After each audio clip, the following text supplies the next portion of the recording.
Late afternoon in Portland has a rhythm all its own. Clouds drifting, rain tapping against window panes, the city's energy turning mellow as day slips into evening. My kitchen is my favorite place to be at this hour. The space is small but warm, filled with the soft glow from hanging Edison bulbs and the aroma of rosemary, garlic, and roasting chicken. It's a ritual I've built for myself, a way to keep busy, a way to feel grounded, even on days when life feels uncertain. That day, I was humming along to an old Aretha Franklin song, thinking about nothing in particular, just the rhythm of the knife on the cutting board, the hiss of olive oil in the pan. My husband Eric was supposed to be home late. He texted earlier, another urgent meeting here at the firm. I told myself it was fine, that I'd gotten used to these evenings alone, even learned to appreciate them. But sometimes, in the spaces between chores, in the little silences of our townhouse, I felt something else, something that kept me a little on edge. I was dicing bell peppers, my mind half on dinner, half on a podcast I'd left playing in the background, when my phone buzzed against the granite countertop. Unknown number. For a second, I considered ignoring it. Spam calls were a daily nuisance. But something, maybe the stillness, maybe intuition, made me swipe to answer. The line crackled. For a heartbeat, I thought it might be a robocle. But then I heard her, just breathing at first, like she had to gather herself. Then, a trembling, almost apologetic voice. Hi, is this Emily Carter?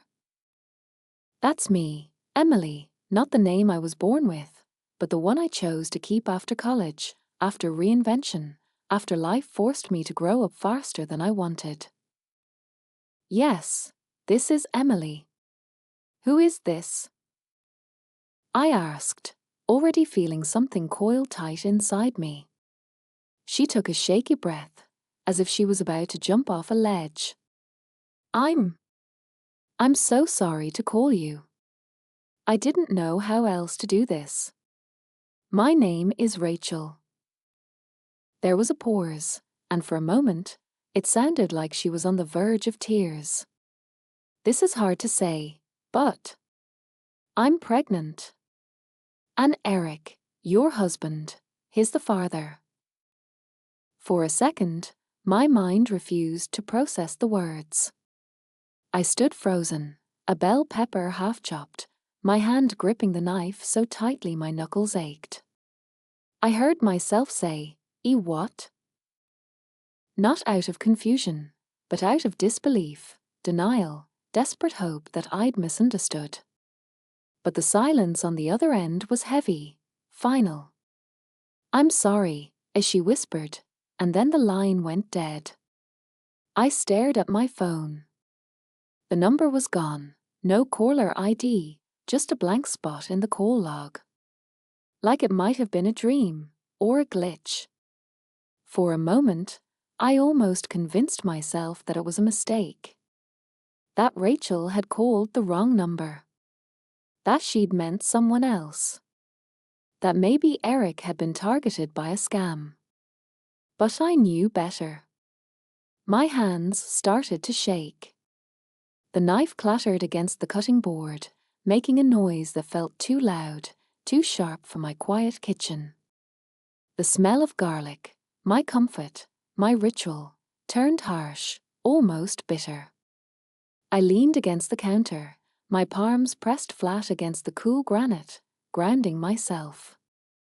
In that moment, the life I'd built with Eric felt like a house of cards. Every late night, every business trip, every missed call or text he'd brushed off, all of it lined up in my memory like dominoes, falling in quick succession. There had always been explanations, always reasons to trust him, to doubt myself. But now, with just one phone call, all those reassurances fell away, and what was left was a raw, burning suspicion that I could not ignore. It was like suddenly being able to see in the dark, a kind of clarity that hurt more than it helped. I thought I might scream. I thought I might cry. But instead, I stood there, silent, every muscle in my body tensed as if bracing for an earthquake. And for the first time in a long time, I was completely, utterly alone. I don't know how long I stood there in my kitchen after Rachel's call. Time stretched and contracted in that strange way it does when your world suddenly shifts. The clock on the wall ticked on, oblivious to my new reality. The evening light outside grew dim, softening the edges of everything in the room, but inside me, something was coming into sharper focus. It wasn't as if I hadn't noticed the cracks before. Looking back, I could string together 100 little moments, odd silences, distracted glances, stories that changed just slightly every time I heard them. The weekend he was supposed to be at a conference in Seattle, but came back with a sunburn he couldn't quite explain. The night he claimed he'd left his phone at the office, but I'd seen him turn it face down before heading to bed. Those moments, once so easy to wave away as the quirks of a busy man, now felt like red flags I trained myself not to see. Even now, I heard his voice in my head, smooth as silk. You worry too much, Em. I'm just tired, that's all. Or, don't you trust me? Like it was my problem, my flaw, to question him. I'd always believed in giving people the benefit of the doubt. Maybe it was naive, or maybe just easier than facing the truth. I walked to the sink, rinsed my hands in cold water, and looked at my reflection in the window. For a second, I didn't recognize the woman staring back, her eyes wide and searching, jaw set with a new kind of determination. I remembered something my grandmother used to say, when someone shows you who they are, believe them the first time.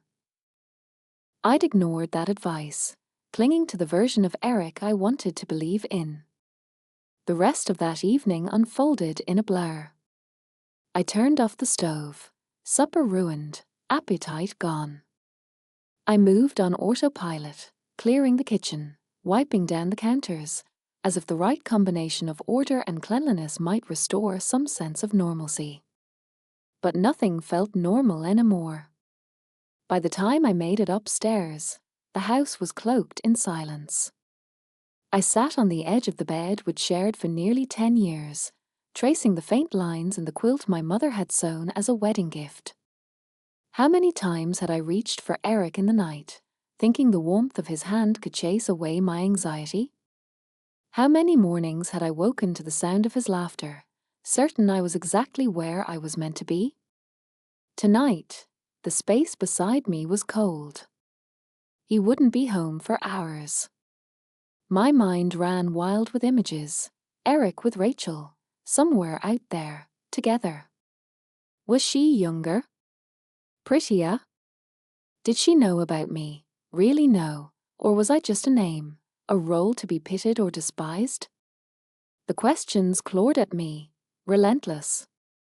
I reached for my phone again, scrolling back through texts and call logs, searching for clues I'd missed. Nothing obvious, nothing that would stand out to someone who wasn't looking. But now, everything looked suspicious. The late-night emails, the one-word replies, the trips that never seemed to add up. I wanted to call him, to demand the truth right then and there, but a small voice inside held me back. Not yet. Not until I was sure. Not until I was ready. Instead, I lay back on the bed and stared at the ceiling. The familiar shadows played across the room, but my thoughts were anything but comforting. I replayed the call again and again, memorizing the tremor in Rachel's voice, the way she rushed through her confession, the finality of the dial tone. I wondered what she expected me to do: scream, cry, fight for him? Or maybe she just wanted to hurt me, to make sure I knew I wasn't the only one in Eric's life anymore. I felt grief, yes, but beneath it, something else began to burn: anger, sharp and cold. Not just at Eric, but at myself, for letting this happen right under my nose. For loving someone so much that I forgot to protect my own heart. Hours passed. I didn't turn on the TV, didn't call anyone, didn't even cry. I just sat with it, the truth, ugly and uninvited, filling every corner of the house. When Eric's key finally turned in the lock after midnight, I listened to his footsteps in the hallway, the soft creak of floorboards, the way he paused outside our bedroom.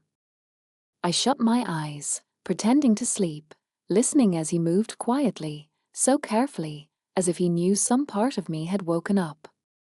He slid into bed beside me, the mattress dipping under his weight. For a moment, I almost reached for him out of habit, craving the comfort of routine. But instead, I turned away, curling into myself, feeling the space between us grow wider than ever. As he settled in, oblivious or pretending to be, I made myself a promise. Tomorrow, I would stop ignoring the signs. Tomorrow, I would start searching for the truth, even if I was afraid of what I might find. The next morning, Portland's typical drizzle painted everything in a dull, silvery light. I woke before Eric did, my mind already spinning. His face was peaceful in sleep, jaw slack, hair rumpled against the pillow. I watched him for a moment, searching for traces of the man I married, his crooked smile, the warmth that once felt endless. Instead, I felt only a hollow ache, like something precious had quietly slipped away in the night. He woke with a stretch and a soft groan, glancing over at me with sleepy eyes. "Morning, he said, as if nothing had changed, as if yesterday hadn't happened at all. I managed a faint smile, the effort of pretending already exhausting. "Morning. Did you sleep okay?" My voice sounded normal, even to me. He nodded, rolling out of bed and heading toward the shower, humming the same old song he always did when he was in a good mood. I watched him go, a mix of resentment and longing tugging at me.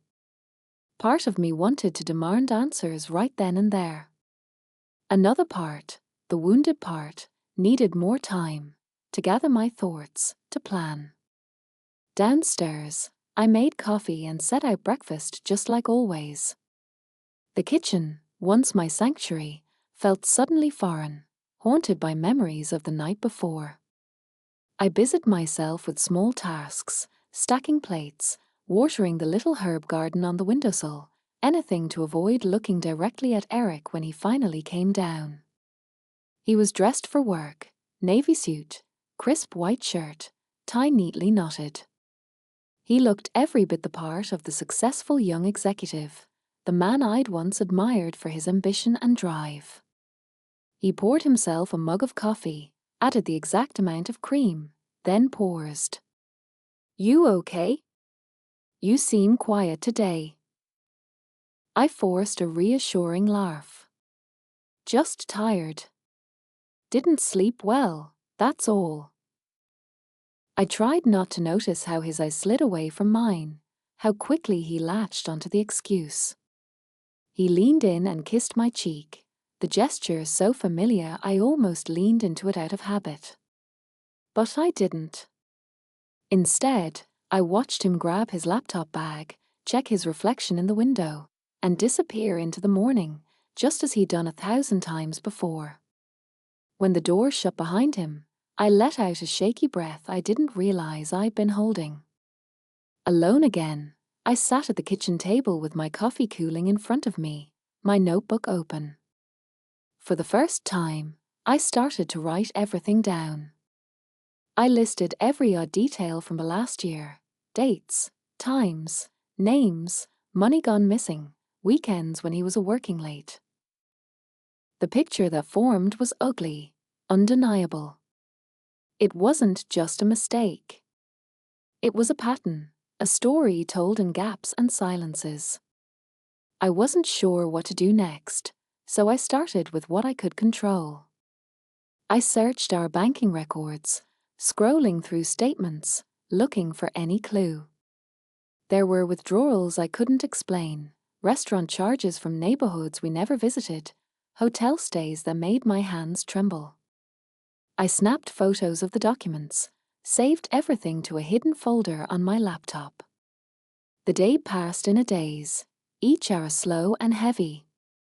Around noon, my best friend Olivia texted, "E brunch Saturday?"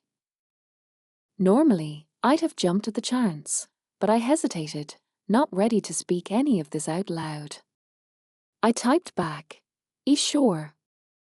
Looking forward to it, forcing myself to sound normal, to keep the mask on. That afternoon, I decided to test Eric's story. I called his office, hoping to catch him off guard. His secretary answered on the second ring. "Carter and Associates, this is Kim." "Hi Kim, it's Emily. Is Eric available?" She hesitated. "Let me check." Muffled voices. A minute passed. Then Eric picked up, his tone a little too casual. "Hey, Em.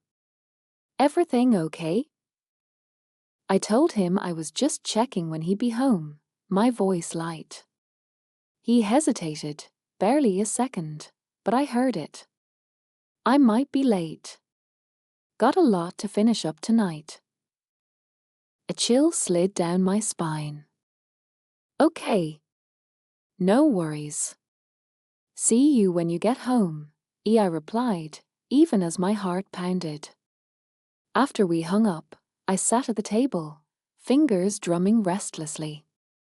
I realized then that if I confronted him now, he'd have an excuse ready. He always did. What I needed wasn't a fight. I needed proof. The thought made me sick, but I started searching online for private investigators in Portland. It felt like breaking some unspoken rule of marriage, but Eric had already shattered more important vows. I picked one with a good reputation, a woman named Linda Brooks, who'd worked on dozens of cases like mine. When I called, my voice was steady, my story stripped to the basics. Linda didn't sound surprised. "If there's something to find, we'll find it," she said. "Just send over what you've got so far." That night, I barely slept, turning everything over and over in my mind. Eric came home after midnight, smelling faintly of whiskey and unfamiliar perfume. I pretended to be asleep, breathing slow and even, listening as he moved quietly through the house. In the dark, I felt the shape of my fear harden into resolve. I wasn't the same woman I'd been yesterday. Something new was settling in, something that would carry me straight into what came next. The next morning, Portland was soaked in rain. The city seemed to reflect my mood, grey, uncertain, every puddle rippling with questions I wasn't ready to answer. Eric left early, claiming he had a breakfast meeting. I heard the front door click shut and waited until his car engine faded away before I let myself breathe. I moved through the house with new purpose. My every step felt deliberate, as if I was both an actor and an audience in my own life. I pulled the files I'd saved from our joint account, laying them out across the dining table. I looked for patterns, restaurant bills at odd hours, rideshare receipts from places nowhere near his office, shopping trips that didn't match anything he brought home. One hotel, the Kennedy, appeared more than once. I wrote it down, circled it, my pen pressing so hard it nearly tore the paper. I realized how much I'd allowed myself to trust, to ignore, to fill in the blanks with hope. But now, my heart felt different. A cold, analytical part of me was taking over, pushing aside the ache. I called Linda, the private investigator, just as I'd promised. She picked up on the first ring, professional but not cold. "Good morning. Emily.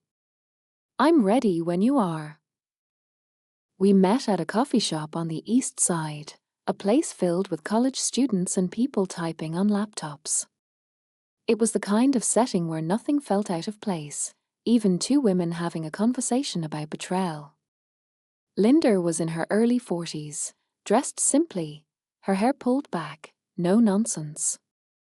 I slid the manila folder across the table, the photos, printouts, the list of names and dates I'd scribbled in the margins. She listened as I told my story, nodding, her eyes sharp but never judgmental.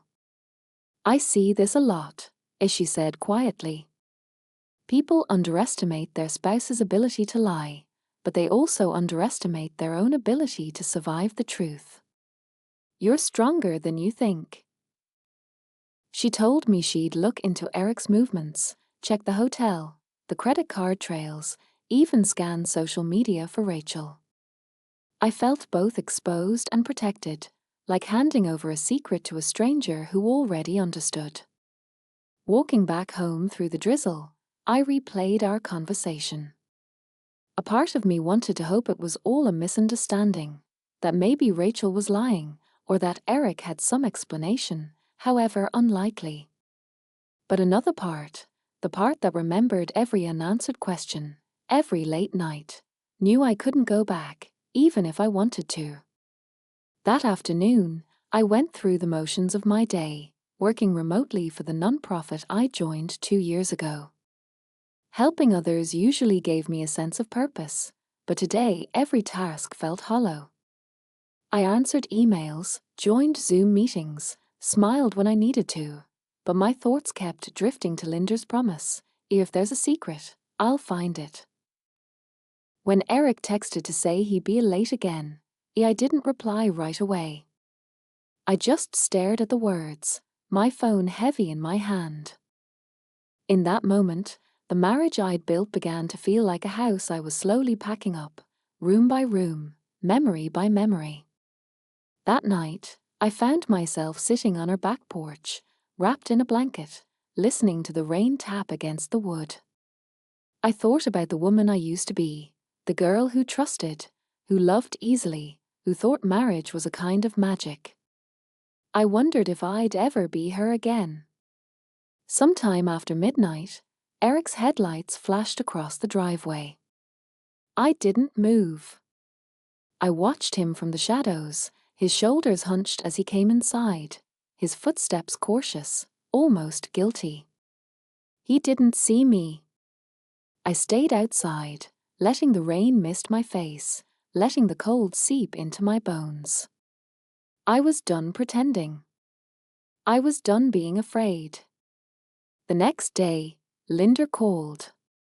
Her voice was calm, but there was something in it that made my stomach clench. I have some photos and a report for you. When can we meet? We agreed on noon at the same coffee shop. That morning was a blur. I barely managed to shower, pull on clean clothes, make myself presentable. I kept seeing Rachel's name, hearing her trembling voice. I kept seeing Eric's face, the man I thought I knew, and wondering how long he'd been lying to me. When I arrived, Linda already had everything laid out, a manila envelope, her phone with images queued up, a small notepad filled with careful handwriting. She slid the photos to me first, Eric and Rachel, laughing together at a food truck park I'd once loved, her hand on his arm. The next, the two of them walking out of the Kennedy Hotel, his jacket draped around his shoulders. Another, taken in the glow of streetlights, the way he looked at her, tender, familiar, shattered something inside me. I stared at the pictures until the world blurred at the edges. Linda's report was simple, factual, but each word was a blade. They'd been meeting for months. He paid for her dinners, her Uber rides, her hotel rooms, with money from our joint account. I'm so sorry, Emily, Linda said gently. You have the truth now. You get to decide what happens next. I nodded, numb but grateful. For the first time, I felt clarity, a cruel sort of relief. I would not be blindsided again. I walked home through the city's steady rain, the envelope clutched in my hands. I wasn't sure what I'd do, but I knew one thing for certain: I would not let this define me. Not now. Not ever. When I walked into my house that day, clutching Linda's envelope, I felt different, emptied and yet more solid than I had in weeks. It's strange how, when the last doubt is stripped away, you finally stop bracing for the fall. I didn't feel like crying. I felt awake. I set the evidence down on the kitchen table and stared at it for a long time, the photos and reports staring back at me, unblinking. I heard every creak of the house, every drip from the leaky faucet, every distant dog barking down the block. My world had shrunk to this, the truth and what I would do with it. In the past, I might have called Olivia, told her everything between shaky sobs. But now I wanted silence. I needed to figure out who I was without Eric's shadow looming over me. I poured myself a glass of water, my hands steady, and sat down with a fresh notebook. I made 2 columns, a what I know and a what I need. Under a what I know, I wrote, Eric has been lying. Rachel is real. The affair is real. Our money is gone. Under a what I need, the first entry was control. That night, Eric came home earlier than usual. He found me at the kitchen table, pen in hand, my face blank. He set his keys on the counter, hesitating. Hey, everything okay? You look tired. I looked at him, searching for the man I'd married. He seemed smaller, as if my knowledge had already changed the way he filled the room. Just had a long day, I said quietly. He nodded, waiting, maybe sensing something had shifted but not sure what.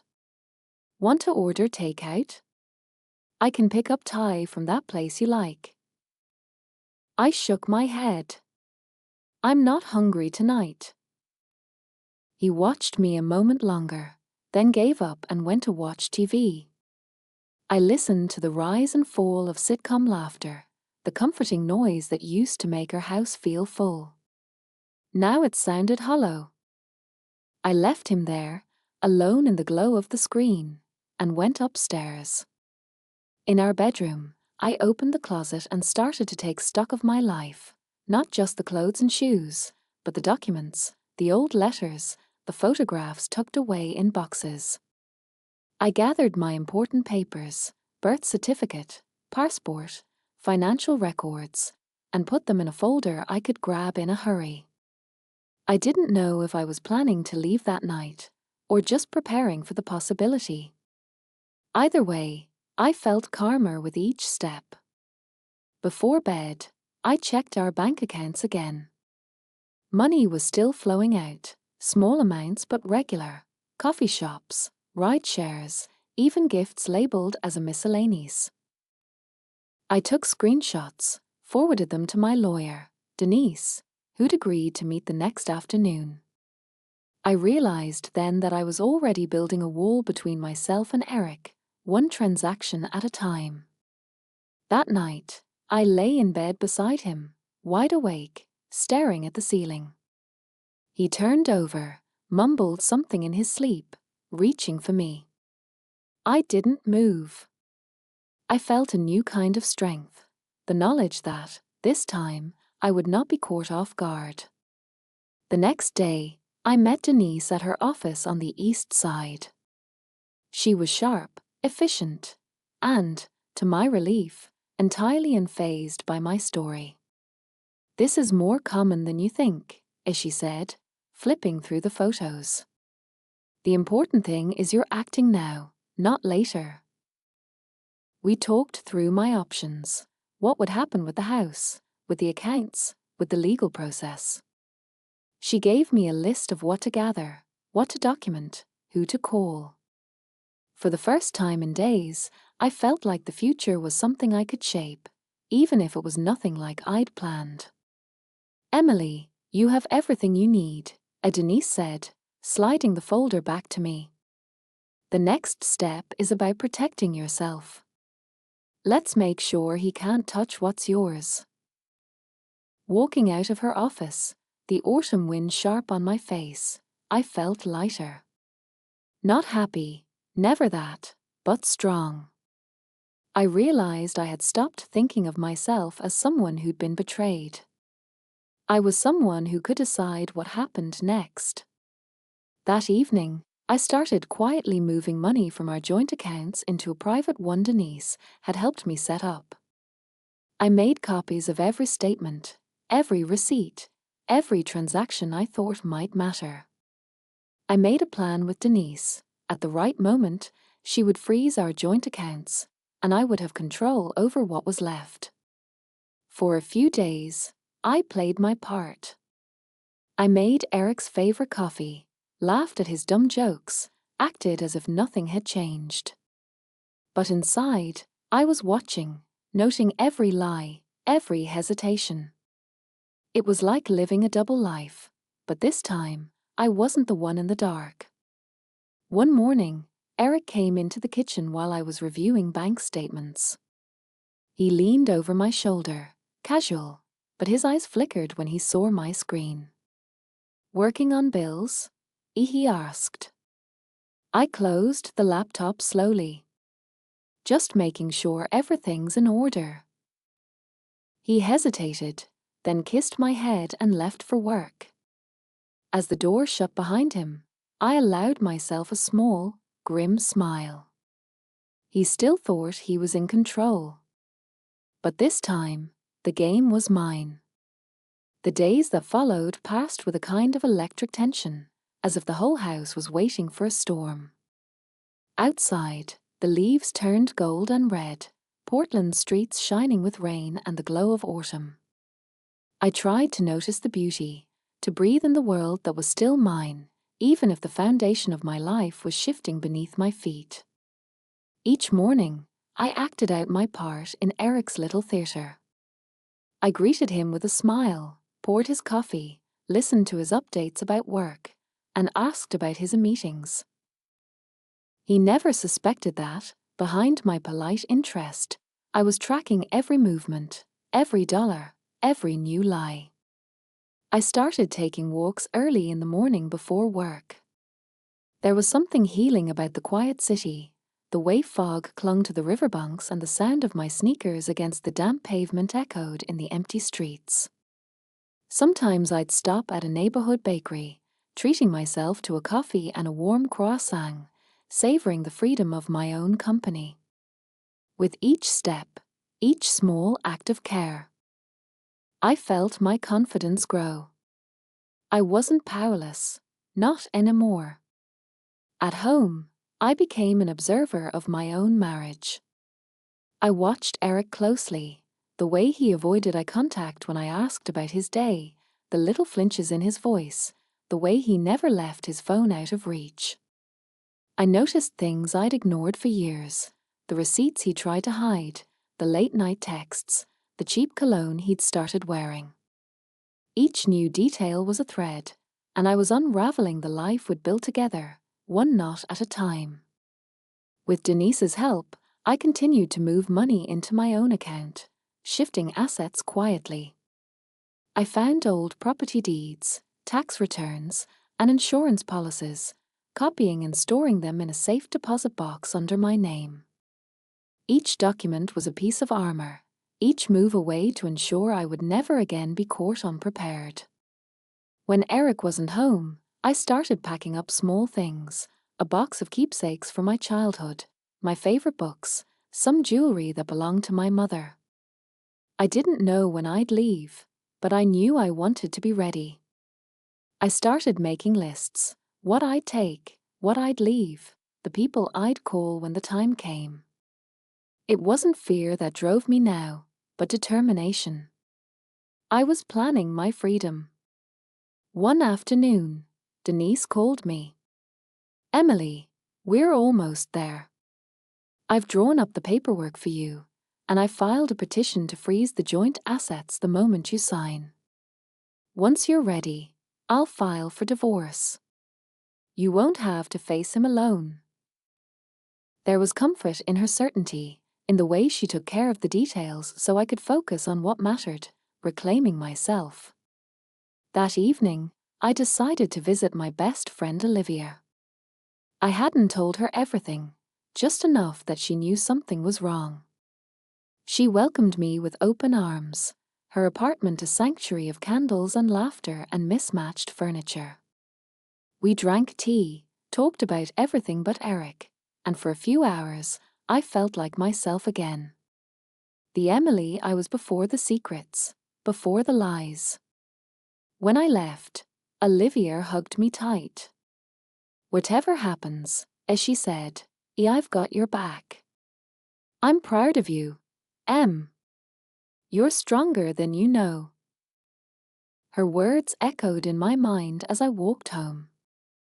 It was dark, the air sharp and clean, the city alive with distant sirens and the hush of late-night traffic. I realized I wasn't angry anymore, not really. What I felt was clarity, a kind of peace that comes when you finally stop fighting the truth.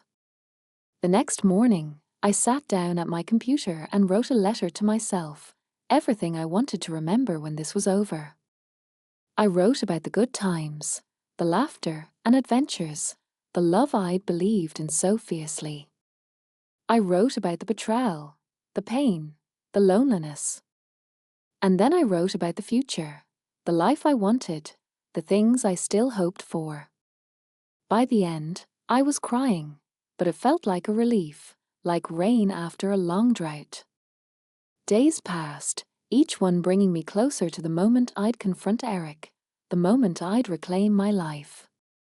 Linda continued to send updates, each one confirming what I already knew. The affair wasn't just a mistake, it was a choice. Rachel had a history. She dated other married men, always leaving chaos behind. It stung, but it also made me realize just how much I'd let Eric take from me. I stopped waiting for apologies, for explanations, for the past to make sense. Instead, I focused on the present, on the work of letting go. One morning, as I stood in front of the bathroom mirror, I realized I looked different. My eyes were sharper, my shoulders straighter. For the first time in years, I saw a woman who wasn't afraid anymore. It was almost time. There's a moment in every story, I think, where you stop feeling like a victim and start feeling like the author. For weeks I'd waited, gathering facts, setting my boundaries, watching Eric play out the last acts of the life he thought he controlled. The house was full of tension, a silence so heavy it hummed through the walls. But inside, I was quiet, focused, ready. The day I chose was deliberately ordinary, a Wednesday, soft rain outside, the faint smell of coffee and wet pavement drifting through the window. Eric texted me that morning, his usual, a long day. "I'll be late." I told him I'd see him for dinner. I set the table as if nothing was different, poured 2 glasses of wine, and sat down in the living room with a neat folder stacked on the coffee table. My lawyer, Denise, sat beside me in a charcoal blazer, calm and unreadable. I'd told Eric we needed to talk, no details. I could only imagine what he thought was coming. When he walked in, briefcase in hand, he stopped cold at the sight of both of us waiting for him. "What's going on?" His smile was nervous, wavering at the edges. He tried to mask it with a joke. Did I forget our anniversary or something?" "Sit down, Eric," I said, my voice more even than I'd expected. Denise nodded politely but said nothing. He looked from me to her, finally obeying. I saw his eyes flicker to the folder, then to my phone, resting between us. I picked it up, thumb hovering over the screen. I played the recording of Rachel's call, her trembling voice filling the room. I'm pregnant. Eric is the father. He started to speak, but I cut him off. I slid the photos across the table, one by one, the evidence of his secret life laid out with brutal clarity. For a long moment, Eric just stared at the photos. I saw the struggle in his face, shock, denial, the desperate urge to lie, then the realization that there was no way out. His shoulders slumped. Emily, please, let me explain. I shook my head. Don't. We're past explanations. Denise spoke then, her voice crisp and professional. Eric, these are your divorce papers. The accounts are already frozen. The house and assets are protected under Emily's name. You'll find the terms inside. Eric's eyes widened, panic flickering across his features. You can't just. I can, I said. And I am. He fumbled for another excuse, for pity, for some way to reverse what was happening. It was a mistake. I didn't mean for it to go this far. I still love you, Emily. I felt strangely calm, even as my heart pounded. Mistakes don't last for months. You chose this. Now you get to live with your choice. He looked from me to Denise, back to me, searching for mercy. There was none left. I pushed the pen toward him. All you have to do is sign. His hand shook as he scribbled his name.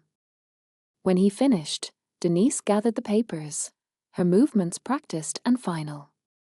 We'll be in touch, Eric. He stared at the table, his bravado gone, then looked up at me, pleading. Emily, please. I made a mistake. Don't throw this away. Don't throw us away. I stood, feeling taller than I had in years. You did that all by yourself. Now, you need to pack a bag. You won't be sleeping here tonight. He opened his mouth, but no words came. I watched him process the reality, every door he thought he'd left open now closed for good. For a moment, I almost pitied him. But I remembered every lonely night, every lie, every ache I'd nursed in silence, and I let the pity pass. He left quietly, a small suitcase in his hand. I listened as his car started and drove away, the sound fading into the rain. The house was silent, and for the first time, I felt the quiet as peace, not loneliness. I sat down at the kitchen table, my hands steady. I thought of Rachel, out there somewhere, and wondered if she knew what she'd helped destroy. I realized it didn't matter. Eric's choices were his own.